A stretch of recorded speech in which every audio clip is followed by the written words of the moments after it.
My son stole my business, my house, and my name. And I learned something ugly after that. Blood does not make betrayal softer. It makes it personal. It gives the knife your last name. I am 54. My son is 27. His ex-girlfriend is 25. My name is Richard Vale. I owned a small construction company called Vale Custom Homes. I say owned, but that word still feels weird because I have spent the last year fighting over whether something you built with your hands can just stop being yours because your own kid learned paperwork. I started the company after my divorce. I had 1 truck, 2 ladders, a loan from my dad, and no backup plan. I did decks, roof repairs, kitchen remodels, basement jobs, whatever came in. I was not some genius businessman. I showed up. I called people back. I fixed mistakes even when it cost me. That is how the company grew. Slowly, boringly, the way real things grow. Nolan grew up inside that mess. He knew the smell of sawdust better than most kids knew their own backyard. He slept in my truck when I had late jobs and nobody to watch him. He ate cold pizza from foil while I wrote estimates. He used to put on my hard hat and say he was the boss. I loved that. I thought one day he would run the company because he loved it too. Maybe he did love it once. I don't know anymore. He joined the company 3 years ago. At first, he helped with marketing and client calls. He was good at the parts I hated. He looked clean in meetings. He could talk to bankers without sounding like he wanted to leave. Clients liked him. I liked seeing my last name on his business card. I liked walking into the office and seeing my son there. That is the embarrassing part. I was proud before I was careful. About a year ago, I had chest pain bad enough to put me in the hospital overnight. It was not a heart attack. The doctor called it a warning. I was told to cut stress, sleep more, lose weight, and stop acting like every problem needed my hands on it by sunrise. Nolan was great at first. He drove me to appointments. He brought groceries. He answered my phone when I was tired. He told me to rest. Then he started talking about protecting things, protecting the company, protecting the house, protecting the family, protecting me from stress. He said we needed a better structure in case something happened to me. He said banks liked clean ownership. He said a holding company would help with taxes and liability. He said we should update the operating agreement because the company was growing. He said it was normal. He brought a lawyer. I should have had my own lawyer. I know that now. Please don't write a comment telling me that I have not replayed it every day. He said the lawyer understood family companies. He said this was simple. He said I would still be founder and majority voice, just with better protections while I recovered. I signed things I half understood because I trusted my son more than I trusted legal language. The first strange thing was my email permissions. Nolan said we needed tighter access after a security issue. Then vendor accounts switched to his login. Then the bank called him first. Then crew leads started saying, Nolan said this, Nolan wants that, Nolan already approved it. The day I got locked out was a Tuesday. I remember because I had a dentist appointment I skipped because I was too angry to sit in a chair. My email would not open. I drove to the office. My key card did not work. The receptionist looked like she might cry. The security guard, a guy I had known for years, stood in front of the hallway and said he was sorry. He took me into the conference room and explained that the board had voted to remove me from active management. He said investors were concerned about my health. He said the company needed stability. He said I would be respected as founder. He said we were doing this for the future. I asked what board. I asked what investors. I asked who told him I agreed to any of it. He said, Dad, do not make this harder. I can still hear it. Not sorry. Not let me explain. Do not make this harder. That same week, I learned my house had been moved into a holding company and used as collateral for a credit line. The house I bought after the divorce. The house where Nolan grew up. The house my father helped me keep when business was slow. Nolan told me it was still technically in the family, which is a sentence that sounds reasonable only if you are the person stealing it. I left that meeting with 2 boxes of old files and a coffee mug with my own company logo on it. They had already boxed up my office. Someone put my photos in bubble wrap like I was dead. For a while, I stayed in a furnished apartment over a dentist office. It smelled like carpet cleaner and fried food from the place next door. The shower took forever to get hot. The couch had a dip in the middle. I kept my clothes in plastic bins. At 54, after almost 30 years of working, I was eating canned soup over a sink because my son had moved into my house. He posted from there too. That was the part that made me feel crazy. He posted a picture in my den with the caption, "Building the future on strong foundations." My leather chair was behind him. My father's clock was gone. He had replaced it with some black and white painting that looked like hotel art. He started calling himself a second-generation founder in interviews. That phrase did something to me. Second-generation founder. How do you found something second? He wanted the struggle without the years. He wanted the origin story without the unpaid invoices and bad winters and fights with clients who thought labor was cheap because they had never done it. Then Ava messaged me. Ava was Nolan's girlfriend at the time. She was 25, smart, pretty, and very good at making his life look better than it was. She handled his posts, event language, donor emails, all that polished public stuff. I had met her maybe 5 or 6 times before everything blew up. She was polite to me, but not warm. I assumed Nolan had already told her I was difficult. She asked if I had old photos and client testimonials for a founder campaign. I almost laughed. My son had taken the company, taken the house, pushed me into an apartment over a dentist, and now wanted better material to sell my history as his brand. By then, I had hired my own lawyer. He said we might challenge the transfers and management changes, but it would not be quick. We needed proof, not feelings. Proof that Nolan planned the removal before I supposedly agreed. Proof that documents had been timed around my health scare. Proof that the house transfer had been sold to me one way and used another way. Ava was close to him. She saw his calendar, his drafts, his messages sometimes. She was also angry at him, though I did not know how angry yet. I told her I had some things and suggested coffee. I brought the photos she asked for. I also brought a folder. I did not bring everything because I was not stupid enough to dump my whole case on my son's girlfriend at Starbucks. I brought just enough to make Nolan's version wobble.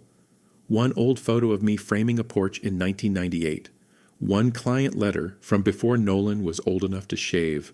One email draft that made it clear Nolan had discussed limiting my access before he ever told anyone I was stepping back. One note tied to the house transfer. Nolan had told her I wanted to retire. He said I had been confused after the hospital visit. He said the company changes were mutual. He said the house transfer was normal estate planning. He said I was bitter because I could not handle being old. Maybe I should have just said, "Here is the truth, do what you want." But I did not.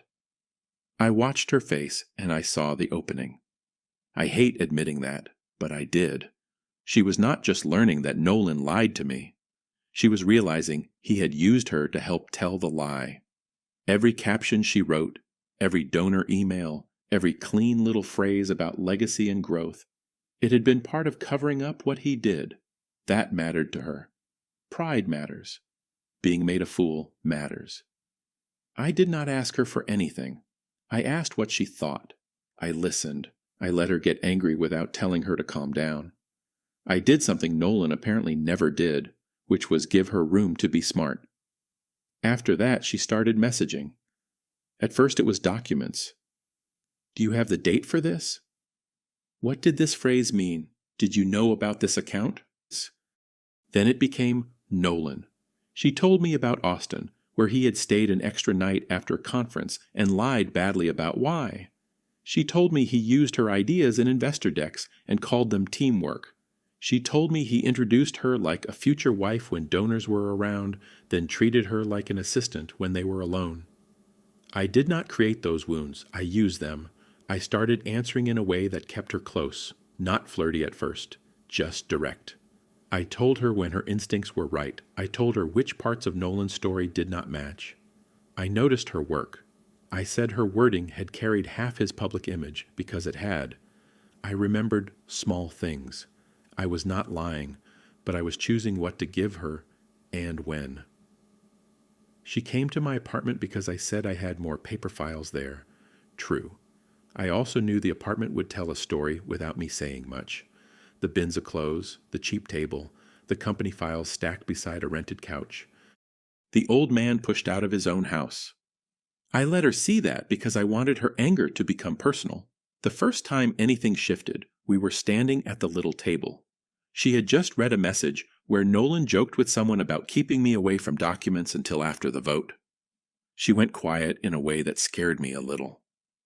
I put my hand on her back. It was not an accident. I can say I meant comfort, and that would be partly true, but I also knew what I was doing. She did not move away. I wish I could say I stopped there. I did not. Over the next few weeks, we crossed lines slowly. A hand that stayed too long, sitting too close. Messages that did not need to be sent at midnight. A look that was not about files anymore. I was old enough to know better and angry enough not to care. She was hurt enough to want someone to make her feel chosen. I made her feel chosen. I also made sure that choice pointed back at Nolan. Nothing graphic needs to be said. We were adults. It became physical in a private, closed-door way. No recordings, no explicit messages, no dirty proof floating around. Just two people doing something they both knew would cause damage if it came into the light. I seduced her. I am not going to hide behind phrases like it happened. I let it happen because I wanted it, and I guided it because it helped me. Nolan had taken my house and sat in my chair. He had taken my company and put his face on my story. Taking the woman he displayed next to him felt like a dark little correction. That is not a noble thought. It is the thought I had. She was not innocent either. She knew hurting Nolan was part of it. She brought me screenshots, donor notes, files, and pieces of the timeline. Some of it helped my legal case. Some of it helped me understand how he talked when he thought I was finished. He had called me sentimental dead weight in one message. He had told an investor I would never have the stomach for a fight. Nolan planned a fundraiser at a hotel downtown. Legacy-themed. I am not kidding. He used my old work gloves on the invitation. He displayed my father's drafting compass in a glass case like it was his family museum. He invited contractors, donors, city people, and a local business reporter. He also invited me because having me there made the theft look peaceful. Ava and I had talked about the event, not like a formal plan. More like two people circling the same bad idea until it started sounding reasonable. She knew Nolan would have his laptop in the green room. She knew he reused passwords. She knew where he kept drafts. I told her what kind of files mattered, dates, approvals, account notes, anything showing the removal plan started before my supposed consent. During Nolan's speech, I sat in the back and watched him talk about honoring the generation before you. He looked right at me once. I do not know if anyone else noticed. He had this small smile, like he had won so completely that even my presence belonged to him. After the speech, I went toward the side hallway. Ava came a few minutes later. She looked calm, too calm. She said she had copied what we needed. Then she looked at me, and I knew she had decided to do the second part too. We left together, not with some dramatic movie kiss, not in front of the whole ballroom, nothing like that. We walked through the side area. My hand was at her waist. She leaned in when she spoke to me. In the garage, someone caught a clip of her touching my chest near the elevator. It looked intimate, because it was intimate. It looked like betrayal, because it was betrayal. The internet did the rest. A local gossip page posted it first, then a construction group shared it, then people from town started commenting, then someone made one of those ugly short videos with text over the clip. By noon the next day, everyone had an opinion. People called me disgusting. People called Nolan a snake. People called Ava things I will not repeat. People joked about father and son fighting over the same woman, which was not really what happened. But the internet does not care what really happened if the cheaper version gets more laughs. Nolan came to my apartment that evening. I had expected rage. I had not expected how young he would look. He was red in the face, hair messed up, shirt untucked. For a second I saw the kid from the truck and almost closed the door because I knew I was not going to like myself after this. He called me sick. He said I manipulated her. He said I did it because I was jealous. He said I could not stand being replaced by my own son. He said all of this loud enough for the neighbor to hear. I told him he taught me how this works. You take what someone loves, call it strategy, and act offended when they bleed. He slapped me. Not hard enough to injure me badly. Hard enough to humiliate himself. The hallway camera caught it. My neighbor saw it. Then he started yelling that I would never prove anything because the files were cleaned before the board vote. My lawyer filed fast after that. Ava gave a statement through her own lawyer. She said she believed Nolan until documents showed otherwise. She said she made adult choices and accepted the consequences. She said nothing explicit was posted or shared because nothing explicit existed publicly. Most importantly, she gave over the files from the laptop. A junior accountant came forward after the scandal got loud. She had been scared. She said some approval dates had been adjusted. She gave us emails. A contractor sent texts where Nolan joked I was too tired to fight. Another former employee confirmed my access was restricted before anyone told me I had stepped back. One thing became 5 things. 5 became enough that people who had ignored me suddenly wanted distance from Nolan. The legal part was not satisfying. It was boring and expensive and made me feel sick half the time. People think justice arrives with a door slam. Mine arrived through PDFs, bank language, attorney bills, dates and spreadsheets, and long calls that left me older. Nolan's investors demanded audits. A city project paused. Old clients started calling me again. The company pulled down the founder video. He stopped posting for a while, which was almost funny because Nolan not posting is like other people not breathing. We settled after 6 months. I got back the rights to Vail Custom Homes and controlling interest in the original assets. Nolan kept a smaller development company, but he lost the name. That mattered more than people think. The name was what he wanted most because the name made his story look earned. I got the house back too. I sold it. People keep asking why I did not move back in. Because it did not feel like mine anymore. I walked through once after the settlement. My father's clock was gone. The den looked staged. My leather chair had a scratch down one arm. I stood there for 10 minutes and felt tired. A house can stop being a home. Ava left town before everything finished. Chicago, I think. Marketing job. We have not spoken since except one short message. She said I knew what I was doing from the first coffee. I told her she was right. Then she said she knew too, just later. That was it. No love story, no secret future, no clean ending. She used me to get out and punish him. I used her to break his image and get to the truth faster. Nolan used both of us before that. Everyone touched the dirt. Now I run a smaller version of the company. 6 people. Smaller jobs. I read every contract twice. I have my own lawyer. Nobody gets access because of blood anymore. If that sounds bitter, fine. Bitter is what trust tastes like after someone poisons it. Nolan emails me sometimes. He says I ruined him. He says a father should never do what I did. He says I chose revenge over family. He says Ava would have stayed if I had not gotten in her head. He says I destroyed his future. I am posting this because yesterday I drove past the old house by accident. I took the wrong turn after a site visit and ended up on that street. There was a new mailbox, a different car in the driveway, lights on in the kitchen, someone probably making dinner, arguing about nothing, living in a house that used to hold the whole shape of my life. I pulled over down the block and just sat there. I did not cry. I kind of wish I had. Crying would have made more sense than the empty feeling I got instead. I thought about Nolan as a little kid sleeping in my truck with drywall dust on his hoodie. I thought about him in that conference room telling me not to make this harder. I thought about Ava reading those first documents while I sat there already knowing I might use her. I thought about the hotel clip and saw myself becoming a man I used to judge. I won on paper. My name is back on the sign. Vale Custom Homes exists again. Smaller, but mine. Nolan is gone. The house is sold. The public moved on because people always move on once your pain stops entertaining them. But I still have to live with the method. I do not regret fighting him. I do not regret exposing the documents. I do not regret getting my name back.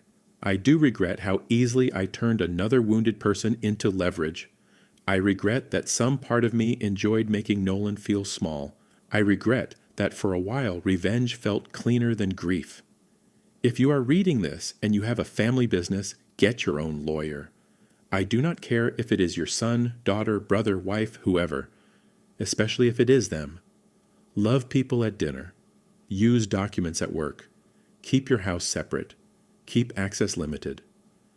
Never sign because someone says trust me while using your childhood memories against you. And if someone betrays you so badly that you start planning revenge, understand that revenge works. That is the scary part. It can work. It can expose people. It can get your property back. It can make the liar panic. It can put your name back on the wall. It just does not turn you back into the person you were before you needed it. I keep thinking about that. My son stole my business, my house, and my name. I got them back, or most of them. I just do not know what I became in the process.